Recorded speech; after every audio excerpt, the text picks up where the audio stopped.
తెలుగు ప్రజలు నమస్కారం. నేను ఫారెన్ మాట్లాడుతున్నాను. చూడండి ఎంతమంది ఉన్నారు ఇక్కడ. మసాజ్ సెంటర్ చేసుకోవడానికి చాలా బాగుంది. ఓపెన్ ప్లేస్ చూడండి. చూడండి అంత మసాజ్ అడుగుతున్నారు. ఎంత బాగుంది. ప్రతి ఒక్కరు హాయ్ ఇండియా.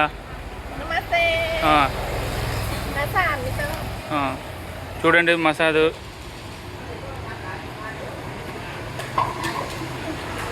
చేసుకోవచ్చు. ఎంత బాగా చేసుకోవచ్చు. Your YouTube famous.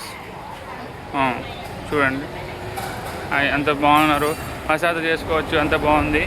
అంత ఓపెన్ ప్లేస్ అంత చేసుకోవచ్చు. చాలా బాగుంది. ఇక్కడ బ్యాంకాక్లో ఉన్నాము. చాలా బాగుంది. బాగా నచ్చింది ప్రతి ఒక్కరు. చూడండి ఇంత చాలా బాగుంది. ఇక్కడ మనకు నచ్చింది. ప్రతి ఒక్కరు రావాలని కోరుతున్నాను. ఇక్కడ బ్యాంకాక్ బాగా ఎంజాయ్ చేసి బాగా చేయాలని కోరుతున్నాము. చూడండి ఎంత బాగుంది.